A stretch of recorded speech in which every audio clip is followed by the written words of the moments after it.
my beautiful friend Sade here, and just tell the people more about Sade and your brand.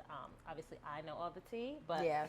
we can let them Yes. know. Well, first, thank you so much, C, for having me. I think this is so amazing, and it feels like so organic to what we do naturally. So I'm honored. But I'm Sade Mims. Camera.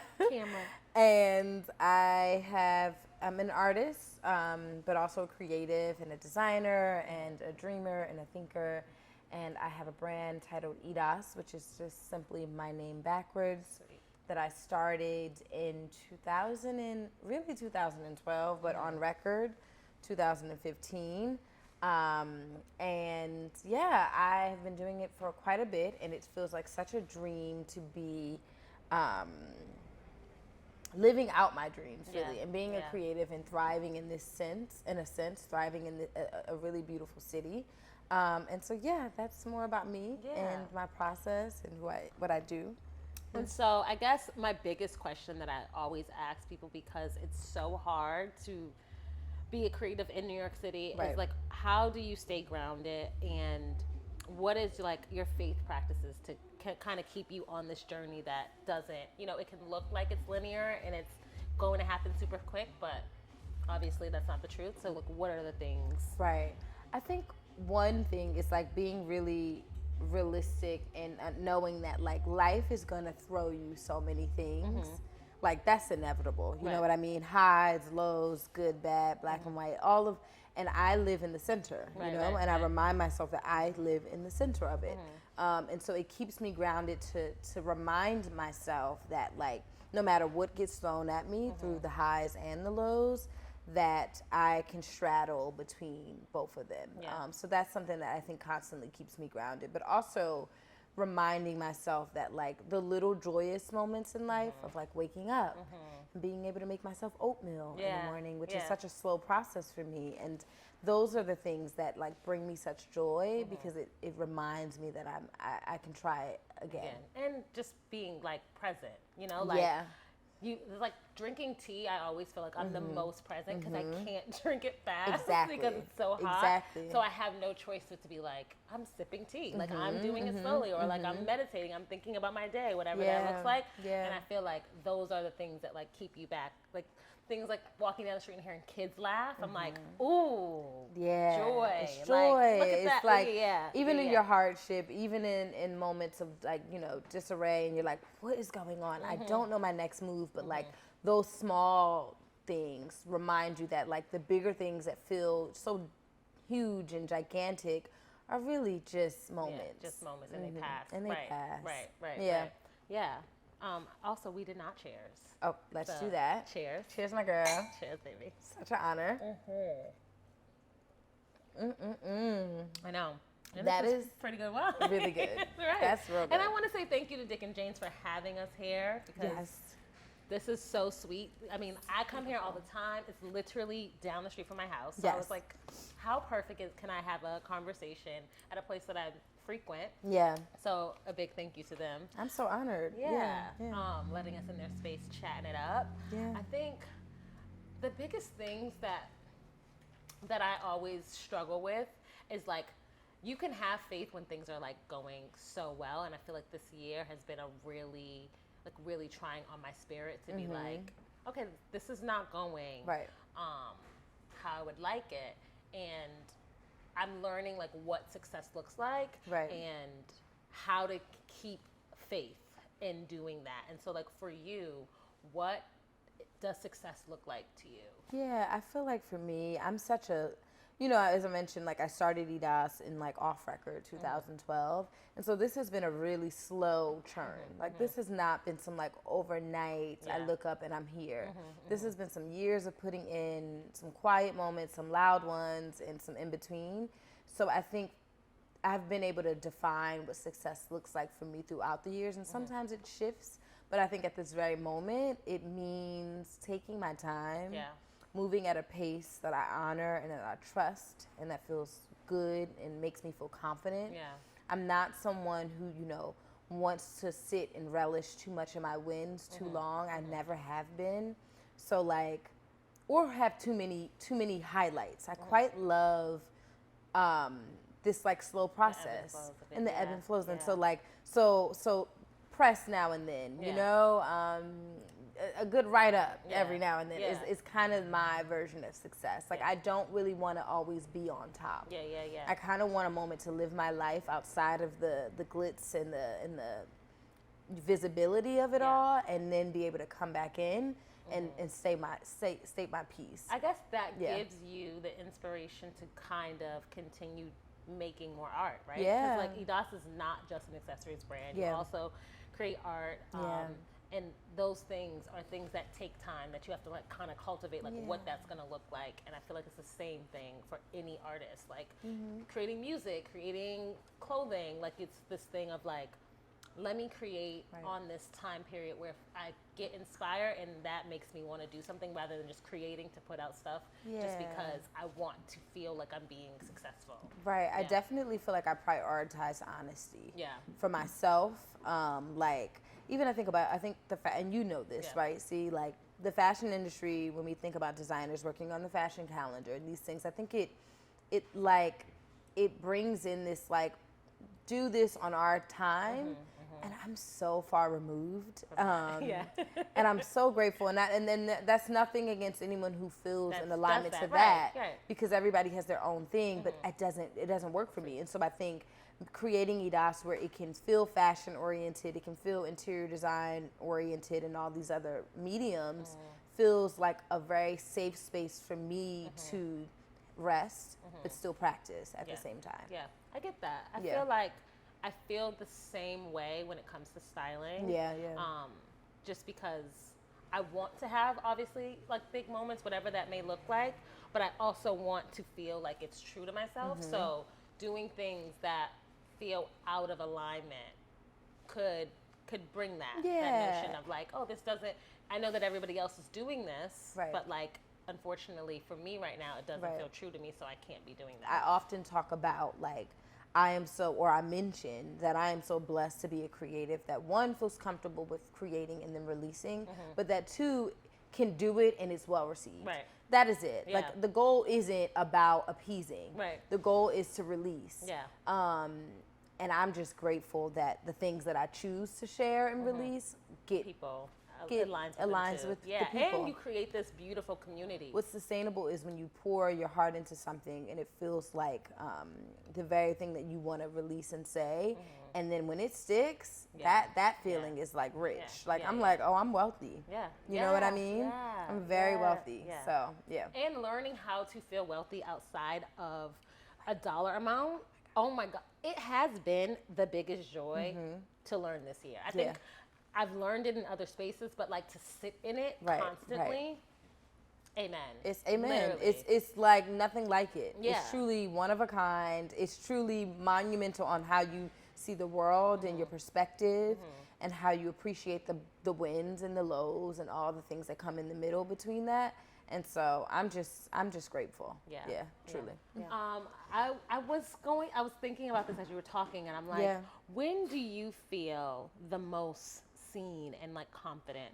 Because even today, like public speaking is not my favorite thing to do. I think that's why it took me so long to kind of like get on board to do this, even though my favorite thing to do with my friends is to like go deep and go there. I know. But like doing it for everybody else is something that I'm like haven't gotten the confidence to do. So I think that's why I have you here today, you know. But when do you feel the most confident and seen in your work and just in daily life in general? Damn, I love that question too, by the way, because I don't know, but I do know. I do know. I know very well, actually. I think the most times that I feel most confident is one, when I'm being myself, like naturally, you know what I mean? Like 100, me, Sade, in the flesh, from the top to the shoot, like everything. And so that means like frolicking in the street, or, you know, putting on some cool makeup and a funky outfit, and falling in love. And so all those things feel very, you know, honest to me. And so I think,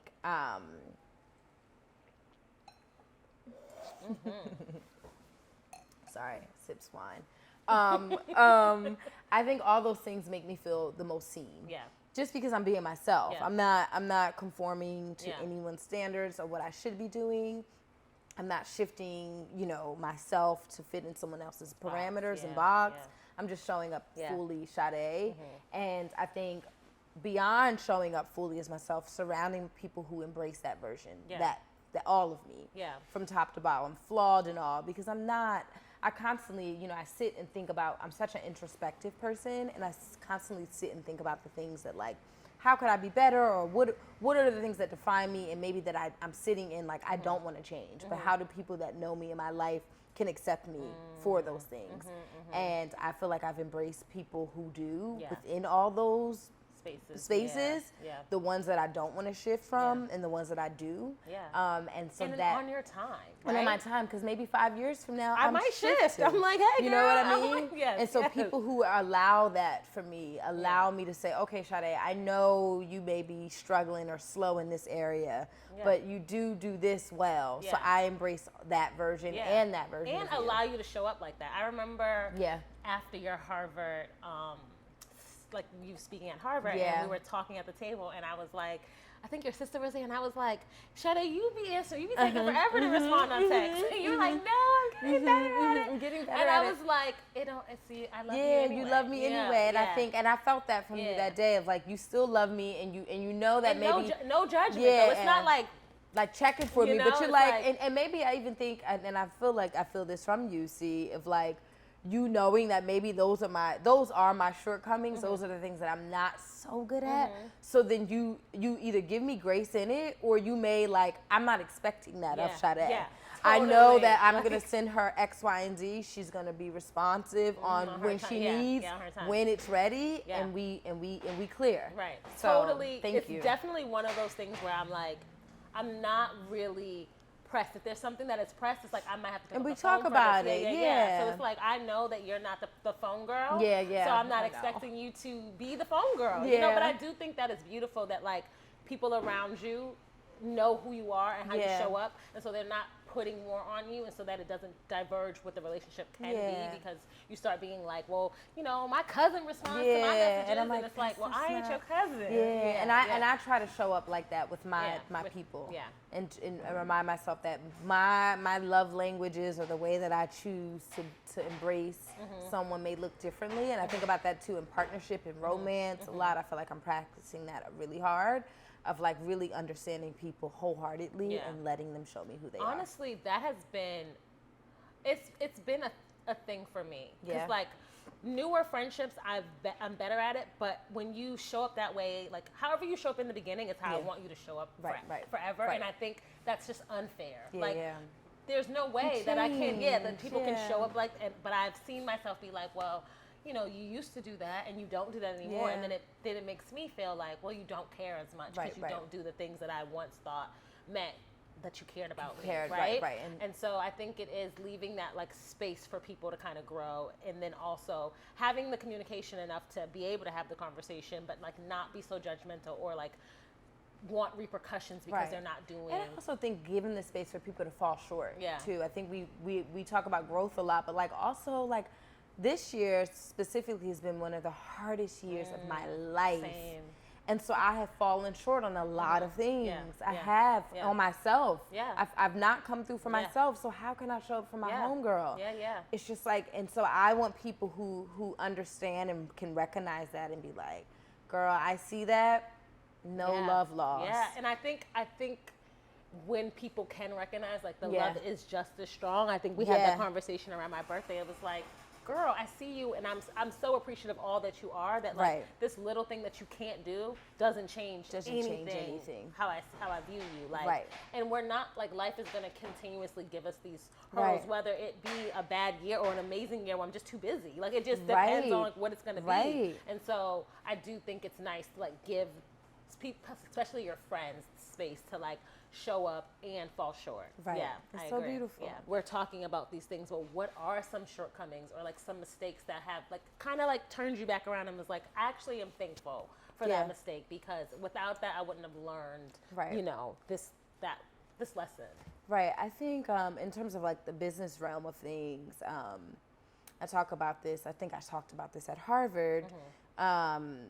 I did a partnership with EDOS and Warby Parker, and we have released it during a certain time of the year that, in my mind, I was just like, let's just do it. And now in retrospect, I'm like, okay, I see what's going on. Like, if I would have really thought that out thoroughly, I would have known that the item that we were dropping was more time conducive for a different season. Right, right. So I think that's one small but large thing that I learned, because now as I bring on more partnerships and I'm working with other brands, it's something that I'm taking into consideration. Yeah. And maybe I don't think the old version of me would have if I didn't have that falling moment. Yeah. Because the pieces I think would have done better for us Yeah, if they yeah. were released at a different time. And Yeah. so I wasn't too hard on myself, because that was the first of Which many is the beautiful part. Is like, things.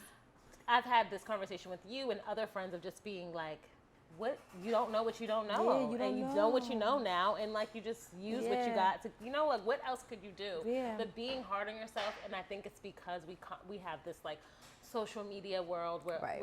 we see everybody's highlights and we see what they're doing constantly. Like the idea that I know what somebody's doing across the world 24/7 is not really normal, It's not right? normal. Like so. No.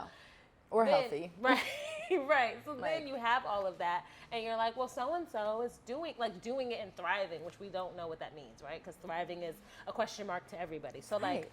People think I'm thriving right now, and I'm Bible. having and to your point, to my point earlier, I'm having the hardest year of my life. right. So I think it's also like learning grace. Like, I think this year has been one of the hardest years for me, but I've done it so gracefully where it's like, I'm not going to be hard on myself. If I can't do something, I just can't do it. Like, I'm not mad. Like, it's just like, this is what it is. and I'm we're surrendering to not the broken. moment. We're Yeah. not crumbling, Yeah. and I don't Yeah. want to, and Yeah. I don't need to. Like Yeah.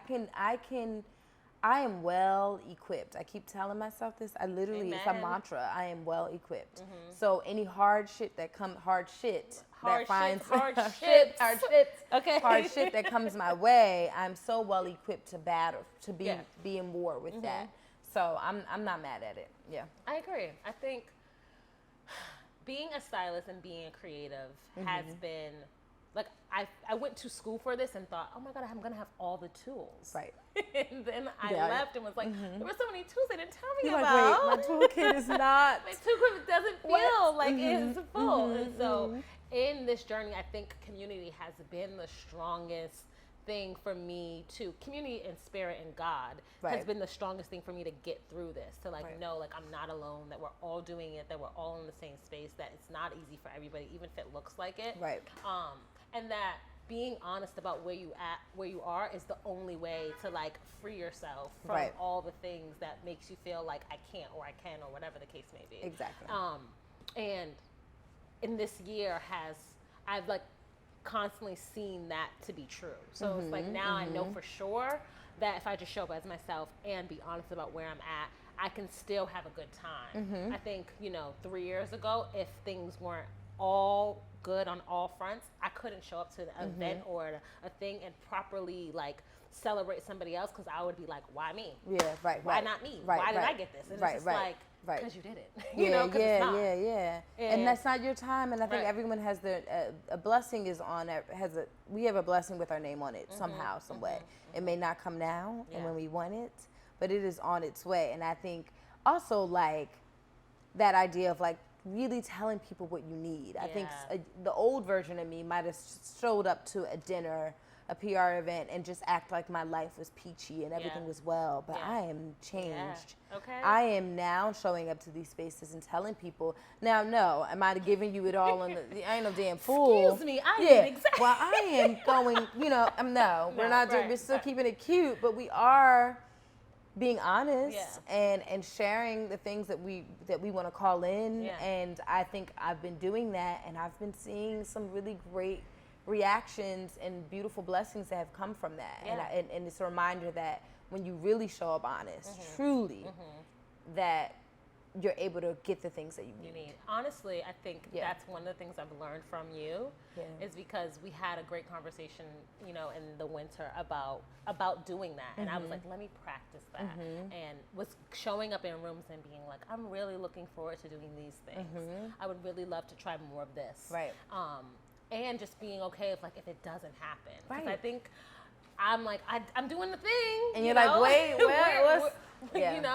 I think even my relationship with God has been that type of thing of like, it's not this like you call it out and it's magic and it comes back in. It's like, it is this faithfulness of like, you deserve it. You have it. It's already in you. Like, and those things feel so like foo-foo, but then like when you practice them every day, it's like, I feel really good and aligned. So I really do, I believe what you're saying. I think it's a gift. It's such a small thing that is so big. But it's a shift. It's like an energy shift. Yeah. And then like I heard somebody say like when you change your energy, you change your life, and it's like that is so true. It is the most truest thing. It is the most. It's why I'm able to feel so optimistic about life and have so much joy in all of the grief. Because on top of that, I mean, this year not this year, but still dealing with. I had a really good friend pass away, and like all these things. But like I see her in so many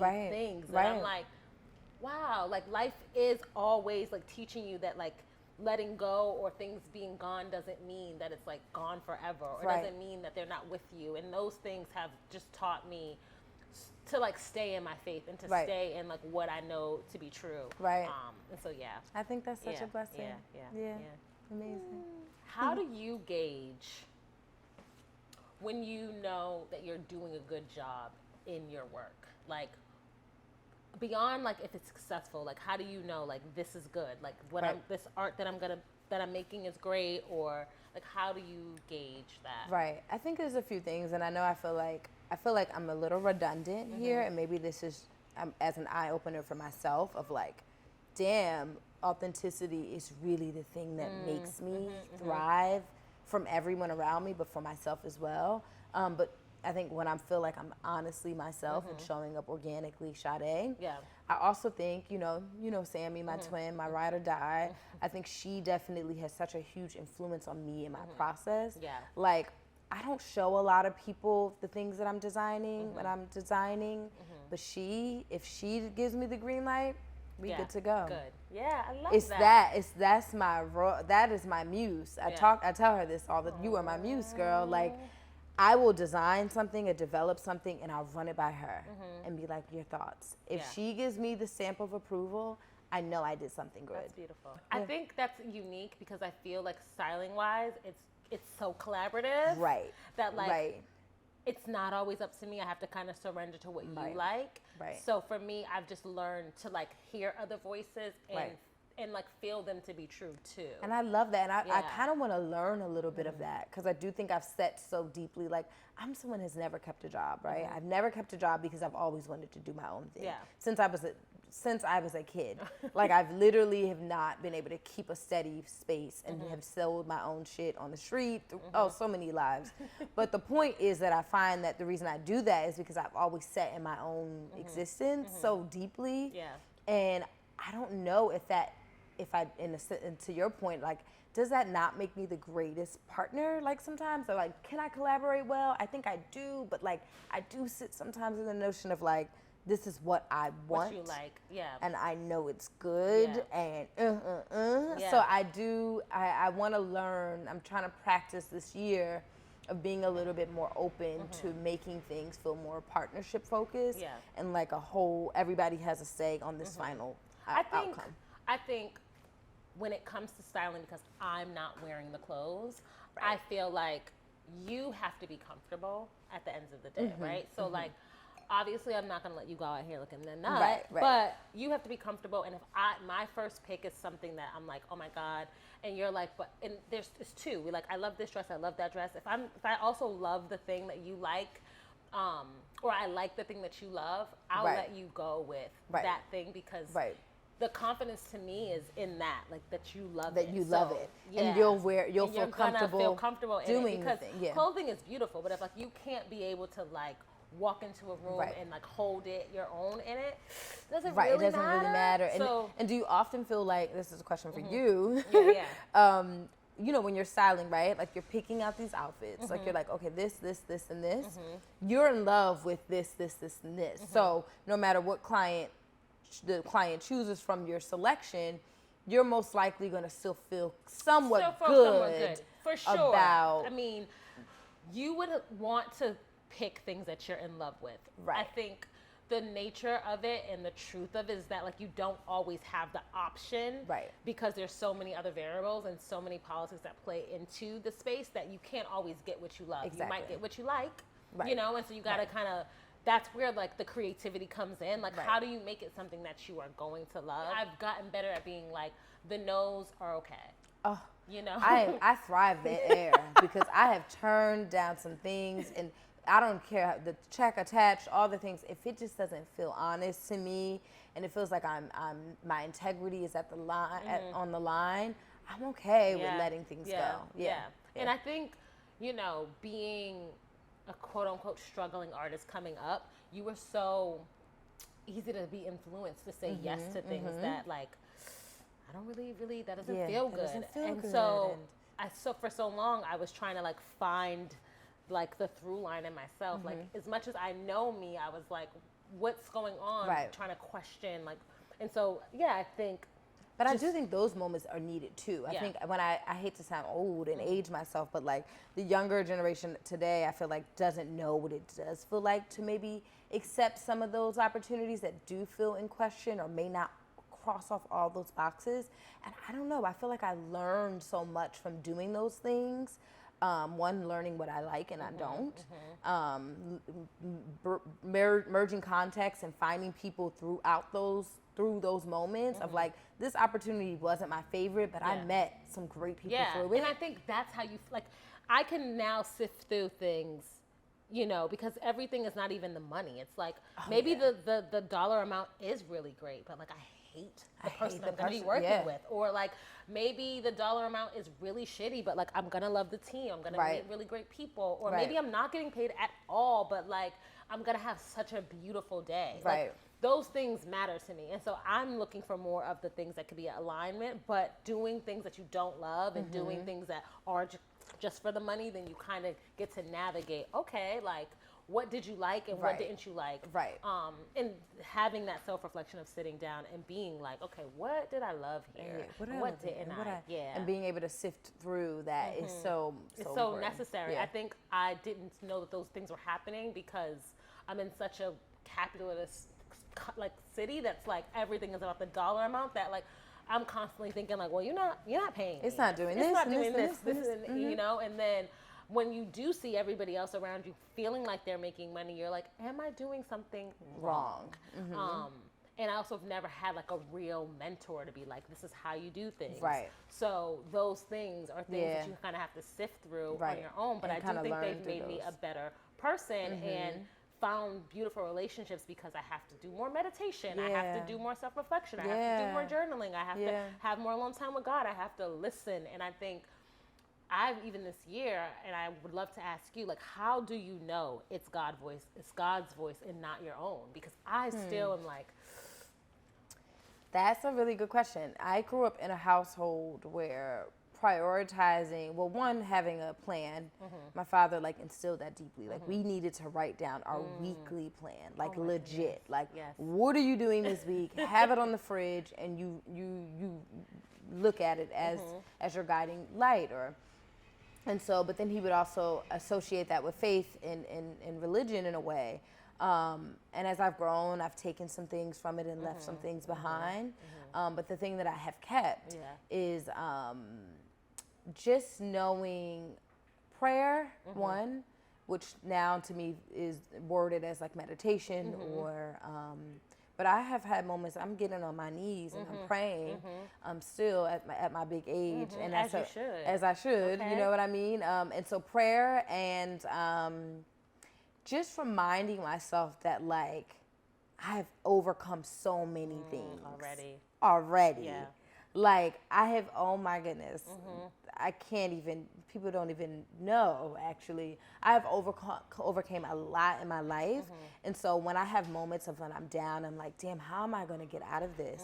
I just remember. That, yeah. I remember. I'm like, girl, bring it back. You know what I mean? There's been times when things have been worse. Or maybe they haven't been this bad, but you've overcome them over and over again. And so that is when I know God's involved. When my brain and my mind is reminding me of like, my faith and to always find the silver lining, even in doubt. That's when I know that God's got his hand on me, truly. I know you talked about your father, and I'm like, who has been the most like influential person style-wise, you know, when it comes to like doing your own thing with Idas, like, and just being creative and being a person? I think my grandmother Hattie, both my grandparents really big, specifically my grandma Hattie. I just used to love and be so enamored by her as a kid. I remember just sitting at the table and just like watching her. Like, I wouldn't say much, I just would watch her. And I think the thing that I took away, I spoke at her funeral and I talked about this, was just her patience with life and the little things. So she would eat, you know, a whole fish, and I watched how she just took her time. There was no rushing. There was no phone to check. There was no internet to engage with. There was just her and that fish. And that to me was such a thing that was so impactful on how I exist as a woman in this life, as I create, when we talk about earlier, like moving at your own time, doing things on your own pace. And so I think she was really, I have a necklace named after her, the Hattie necklace, and it's like a pendant that she had a similar one when we were growing up, and so I mimicked it as an ode to her. But I think she was amazing, and she was such a dresser.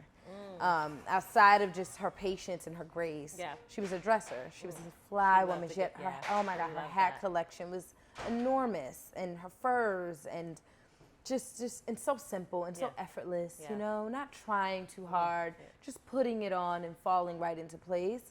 And so she has been such a huge inspiration for me. And I think her influence on my father, who is such a dapper individual, who took us growing up to Boyd's. If you're from Philly, you would know what that is. It is in downtown Philadelphia, and it's a suit shop that has like luxury suits. Ready to go at Harvard, right? I said, with the whole set. That was a Boyd set that we bought for him like 2 years ago for his birthday. And so he's such a dapper individual. But I think my family, truly, everyone in my family, and I talked about this when I did my I did a tribute to them when I did my partnership with Warby, talking about just their deep influence on my life, just me as a person. And Philly is such a place of like, it reminds me a lot of Brooklyn a little bit, like this like raw, authentic. It is what it is. It's 100. Like, this is what it. All my favorite people, literally, are from Philadelphia. All of my favorite people. All of my 5 closest friends are from Philly. Yeah, it's such a beautiful crazy. place. And so I think that city has truly also shaped me in a way. And so I think all those things combined, like a giant pot of all those things, are the things that make me who I am today. What is a perfect day in New York City? Like what a snapshot of like a joyous moment for you in New York City.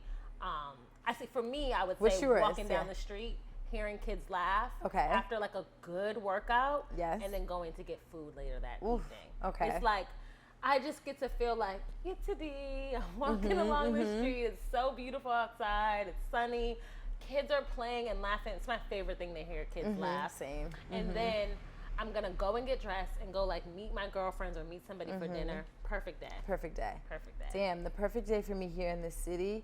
I mean, I've had some really amazing, I've lived here for quite a bit, so I I've had some really good days in New York, but I would say, like, I do think I have a perfect year, and then I'll trickle down to a day. Come on, 2016 in New York. That was the perfect summer.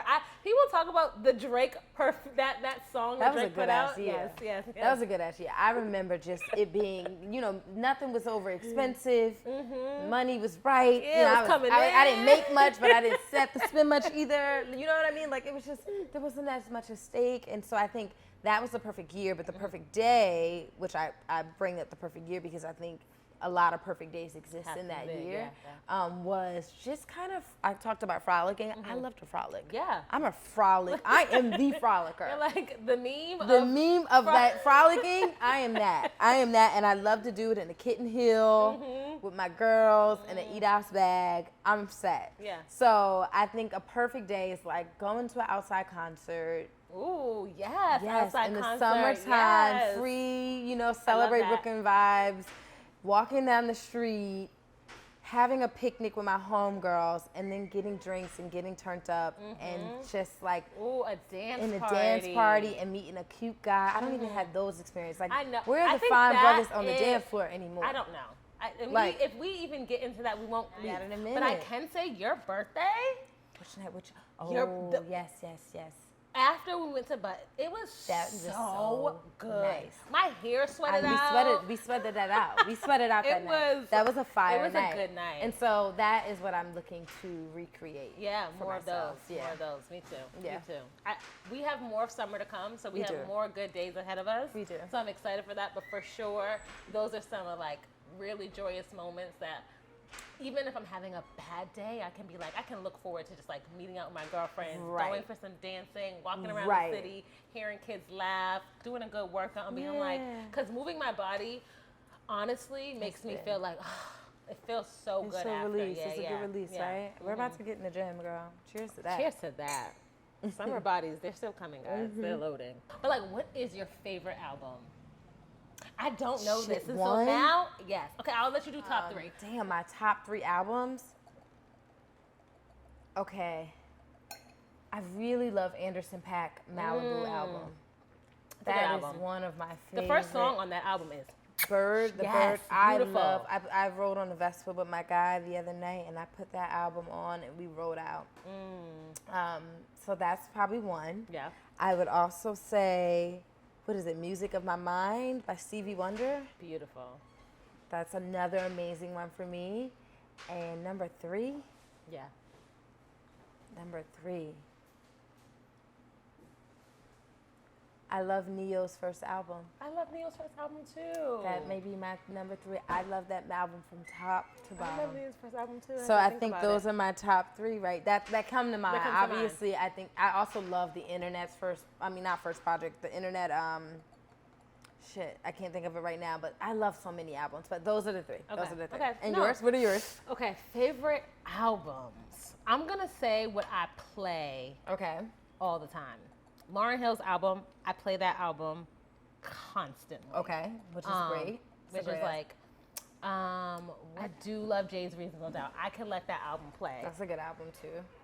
I also, this is not an album, but Imaginary Player is like one of my favorite Jay songs. Okay. Ever. Yeah. I mean, like, be true, man.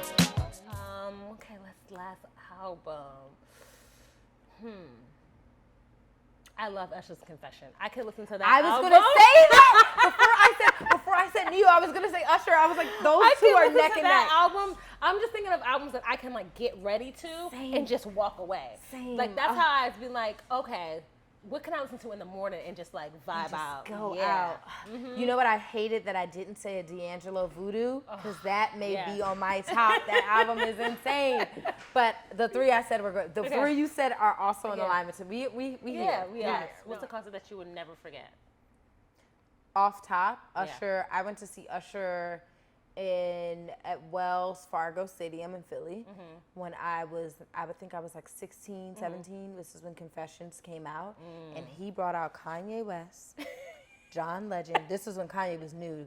Kanye came out doing Through the Wire and a bunch of new. He was like introducing himself like I'm Kanye and like it felt like that video when he's like my name Kanye, I'm from the Rockefeller team, whatever that thing. It felt like that. Like I was reliving it in the flesh. I was like, all his glory. You're like, yes. I was like, I met this guy. And he had John Legend come out and do Ordinary People, and I literally cried. Oh my goodness. And that was my best concert to date. As you say it, I'm trying to think of mine. I went to a Tidal concert.